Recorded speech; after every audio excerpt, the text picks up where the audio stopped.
बिस्मिल्लाहिर्रहमानिर्रहीम। अस्सलाम वालेकुम dear students, hope you are all fine. आज हम जमात प्रे 9 की किताब इस्लामियात के सबक तारफ़ कुरान के उन्वान कुरान की तदवीन और इसकी हिफाजत के बारे में पढ़ेंगे। सबक पढ़ने से पहले हम इसके अहम निकात पर बात करते हैं। इस सबक में हम पढ़ेंगे कि कुरान की हिफाजत की जिम्मेदारी किसने ली है। कुरान एक आलमगीर किताब है, इसको समझेंगे। कुरान की जमा तदवीन के मराहिल के बारे में जान सकेंगे, यानी कि कैसे जमा किया गया, कैसे इसको महफूज किया गया, और नबी करीम के दौर में कुरान की तदवीन के तरीके, यानी कि किन तरीक़ों पर कुरान को लिखा जाता था, इसके बारे में बात करेंगे। अब हम पढ़ाई शुरू करते हैं। लफ्ज़ कुरान किरात से है, जिसके मैंने पढ़ने के हैं।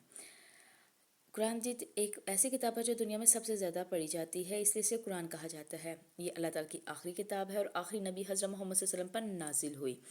ये दुनिया की वाहिद किताब है जो जैसे नाजिल हुई वैसे ही महफूज है, क्योंकि इसकी हिफाजत का ज़िम्मा खुद अल्लाह ताला ने लिया है। अल्लाह ताला ने इरशाद फरमाया, इन्ना नहनु नज़्ज़लना ज़िक्र व इन्ना लहु लहाफ़िज़ून। बेशक हमने इस ज़िक्र कुरान को नाजिल फरमाया, बेशक हम ही इसकी हिफाजत फरमाने वाले हैं।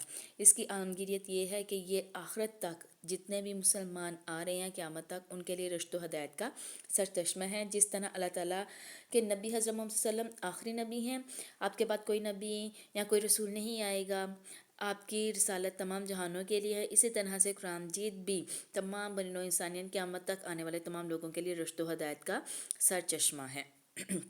जमा व तदवीन कुरान अहद रिसालत में नबी करीम सल्लल्लाहु अलैहि वसल्लम के दौर में अक्सर सहाबा किराम ने इसको ज़ुबानी याद कर लिया था। आप सल्लल्लाहु अलैहि वसल्लम के पास जैसे जैसे आयत नाजिल होती थी, वैसे लोग उसको सहाबा किराम उसको ज़ुबानी याद कर लेते थे, या उसको याद करने के लिए मुख्तलिफ़ चीज़ों पर लिख लेते थे। नबी करीम के हयात तैयबा में ही मुकम्मल कुरान लिखा जा चुका था।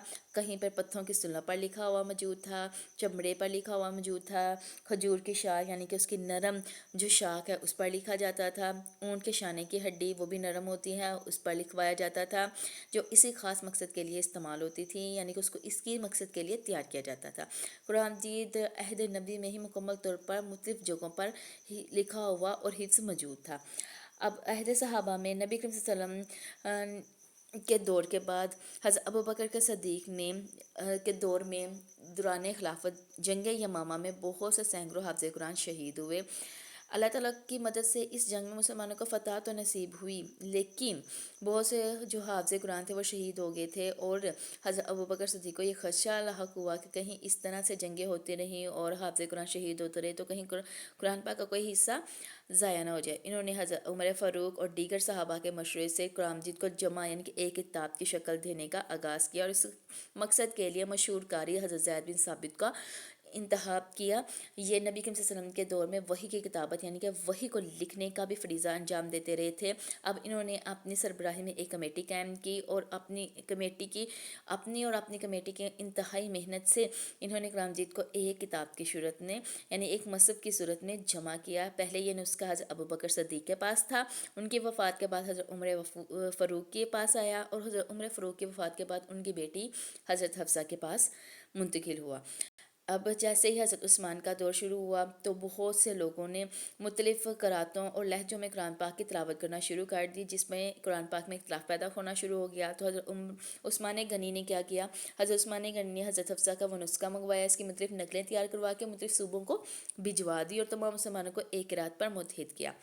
अब हम इसकी मशक़ करेंगे। लफ्ज़ कुरान का मैनी है कसरत से पढ़ी जाने वाली किताब, सुबह के वक्त पढ़ी जाने वाली किताब, महफूज किताब, आखिरी किताब। तमाम मुसलमानों को एक रात और लहजे पर मुत्तफ़िक़ करने वाली शख्सियत हज़रत उमर फ़ारूक, हज़रत उस्मान गनी, हज़रत अली, हज़रत ज़ैद बिन साबित। कुरान की हाफ़िज़ कुरान कसीर तादाद में शहीद हुए जंग यमामा में, जंग यरमूक में, जंग कुदसिया में या जंग जमल में। हुकूमती सरपरस्ती में हज़रत अबू बकर सिद्दीक़ की तरफ से कुरान की जमा तदवीन के लिए सरबराह मुकर्रर किए गए हज़रत सैद बिन साबित, हज़रत अब्दुल्ला बिन मसूद, हज़रत उसामा बिन ज़ैद, हज़रत अब्दुल्ला बिन अमर। हज़रत अबू बकर सिद्दीक़ के दौर में जमा किया जाने वाला कुरान का नुस्खा किन के पास मौजूद था, हज़रत आयशा सिद्दीक़ा, हज़रत हफ्सा, हज़रत उम्मे सलमा, हज़रत उम्मे हबीबा।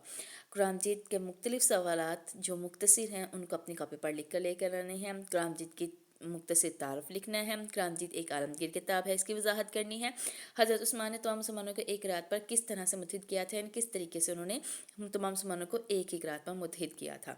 इसके अलावा इजाफी सवाल हैं, अहद सहाबा में कुरान मजीद का नुस्खा किसके पास, किस सहाबिया के पास मौजूद था, किस जंग में हाफ़िज़ कुरान शहीद हुए थे, हज़रत अबू बकर सद्दीक़ ने किस सहाबी को कुरान की जमा तदवीन के लिए मुंतखब किया था। अब इसके तफसीली सवाल पर आ जाते हैं। जमा व तदवीन कुरान मजीद की तफसील बयान करें। सबसे पहले तो इसका पहले मानी मफ़हूम आएगा, फिर हिफाज़त कुरान के बारे में बताया जाएगा, फिर कुरान मजीद एक आलमगीर किताब है इसके बारे में, और जमा तदवीन के बारे में 3 अदवार हैं।